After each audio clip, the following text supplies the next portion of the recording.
Well, here we are, it's fall. The leaves are still green, but they're starting to turn.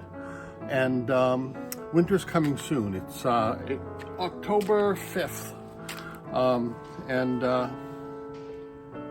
Here in Maine, it'll be snowing pretty soon. Or at least the weather's gonna start getting cold, although we've had a pretty mild fall so far.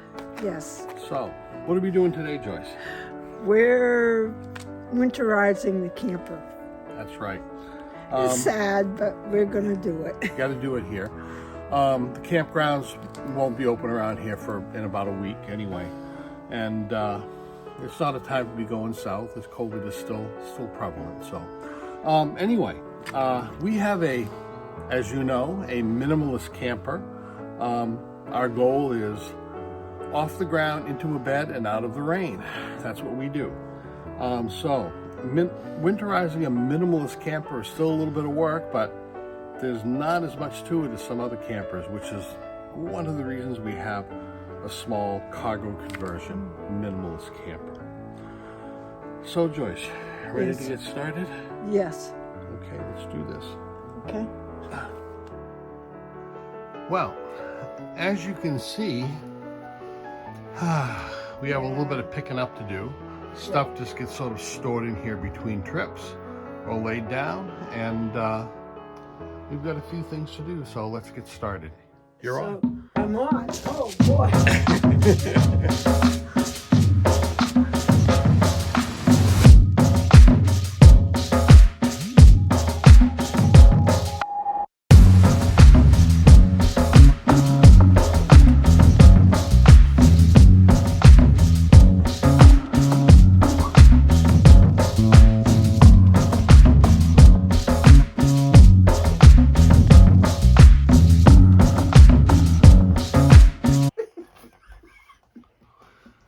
Well, it's a few minutes later. I think we need to continue here, don't you? Yeah.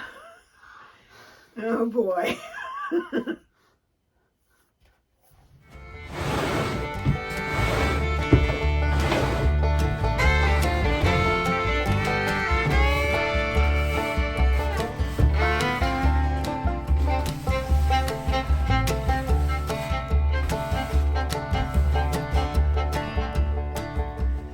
Well, now it's time to do the thing that most people, really dread doing. In fact, a lot of people have it done. So one, they don't have to do it, and two, so that it's done right. Because doing it improperly can be disastrous, and that's draining the water from a camper. If you don't do it, you can end up with cracked fixtures when the water freezes in the winter, and it does freeze here in Maine, no doubt about it. That's going to happen for sure, freeze hard. You can get cracked pipes, or at least pop fittings. O-rings and sinks can break so the water doesn't turn off properly. Whole myriad of things. It requires blowing out pipes, maybe putting an antifreeze in some stuff, the RV antifreeze. Our system of doing this is a lot simpler because we are a minimalist camper, smaller camper. So, I don't dread it as much, but it's something I've got to do, and if I don't do it, you pay for it in the end. So let's get started. So I'll need this jug, and we'll take it out back, and I'll show you how I do this. So let's begin.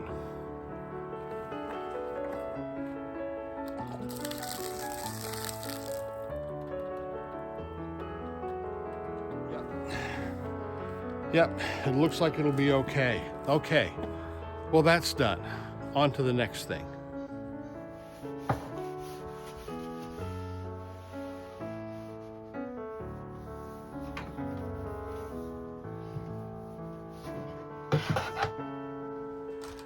We go around and take whatever's left out. There's not much, because even though this camper never gets any mice in it because it is pretty much sealed, you still remove everything. And plus, probably won't be that good next year anyway. We've got a lot of stuff with batteries in them, controllers and thermometers and flashlights and such. The flashlights, we don't take the batteries out of. These cost $1 at Walmart, and they last quite a few years. when it's time to replace them, we just toss them. It's too bad. They're still working. They just need batteries. And we buy new ones because it's almost cheaper to buy the whole flashlight than it is the batteries. And they come with the batteries in them.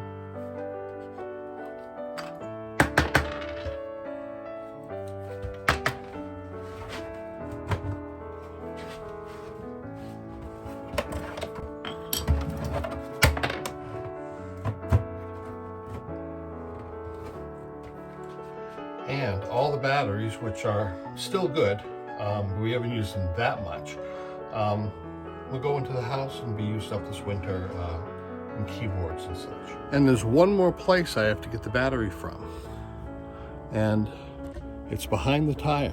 Right in here behind the tire is where my external thermometer goes for the wireless thermometer inside the camera. It's wired on here. So I gotta take the batteries out of this, and I think that'll be it for the small batteries. Now it's time to get the big battery out of here, and it literally is a big battery because that's what it's called, Big Battery. The company is Big Battery. It's the lithium unit I put in this year, and it's worked out really, really good. A little expensive compared to making one myself, but everything was done. Here is the Big Battery, and it literally is Big Battery because that's the name of it, Big Battery, and BigBattery.com. I put this in this year, and actually did a couple of videos on it. One showing the battery and about it, and the other one's the installation. And I'll put a link at the end of the video and or down below, so you can check that out should you want. It gives us 202 amp hours. For our use, it'll go 5 to 7 days before it needs charging. And it's the charger is a Victron charger, and there's also a Victron shunt up there. It's showing a little over 13 volts. The Victron shunt shows about 91% charge, which will be good for storing lithium. I'm bringing it in the house because even though I know it'll be okay out here, it's portable, so I can take it in the house. It's 202 amps, about 2400 kilowatts, and I can bring it in the house very easily, so I'm going to. Now removing it is easy enough. I've got a bungee cord over the top of it to keep it from bouncing around. I have it enclosed in a small frame at the bottom, which I have to lift it up over. And on the side right back there is an Anderson connector. When I disconnect that, it disconnects from the camper, it disconnects from the charger. Everything is disconnected. So all I have to do is get this out of here now.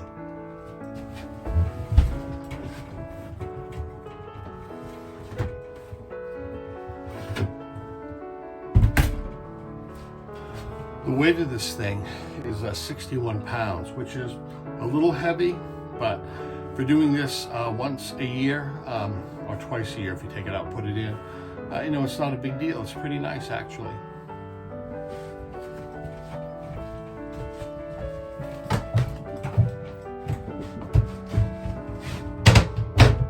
Well, that's about it.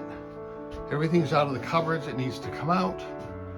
The counter's cleaned off, everything's out of there that needs to go, the battery's in, the water system is cleared. One little last thing to do in here,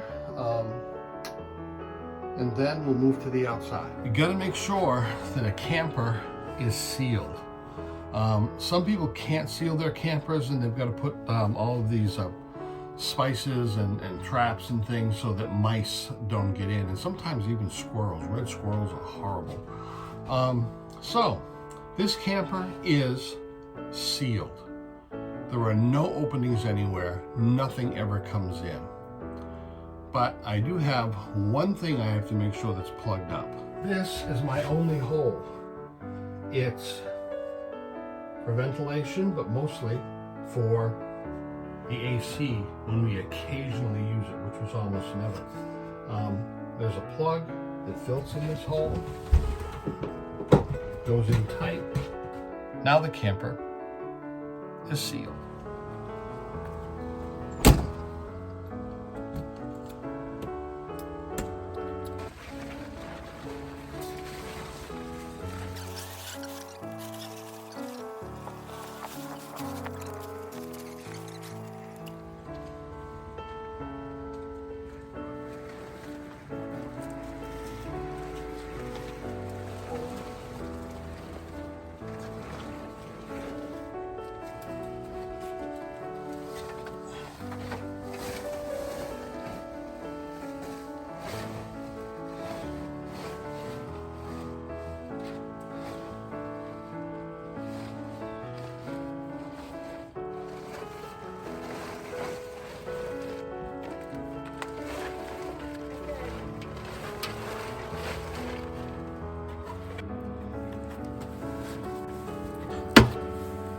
One thing I did a while back is I went to the big box store and I bought some flat straps, galvanized straps that they use for framing lumber. And I bent them into this shape. And this bottom shape part down here fits squarely under my frame, like that. So what I do is I have some little bungee cords that I put a little knot in to make them extra snug. And I stick them in this hole. And then I stretch it up to the tarp and put it into the grommet. And it holds the tarp down. It seems to work pretty good. I've only had one come off in the winter in the last few years. Put a little duct tape over the socket. And then I tuck it right in here so it's always facing down, and that's to keep the water out. Bungee cords are our friends.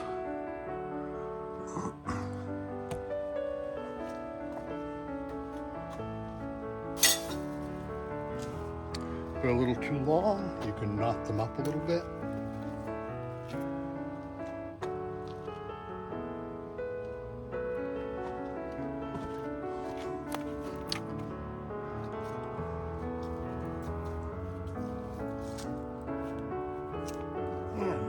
It is wrapped for the winter.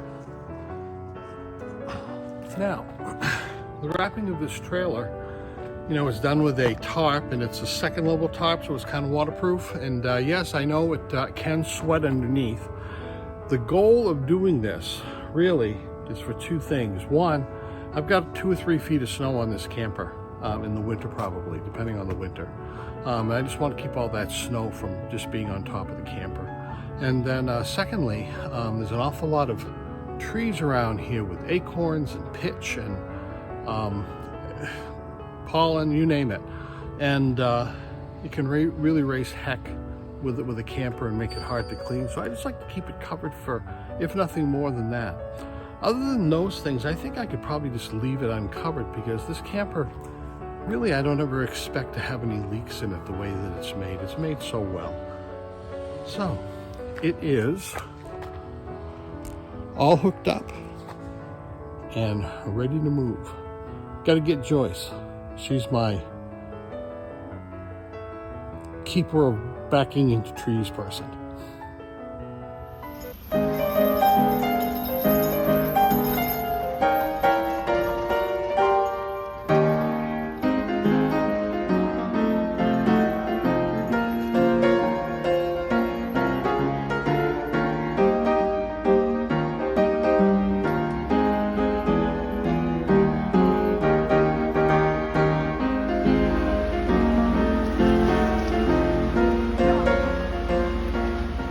Well, there it is.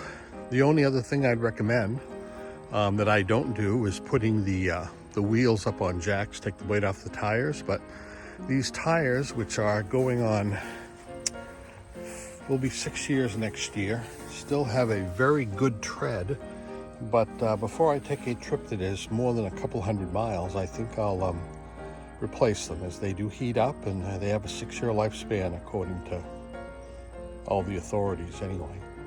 I've tipped the tongue up so you can have a way to water to run off, and there it is.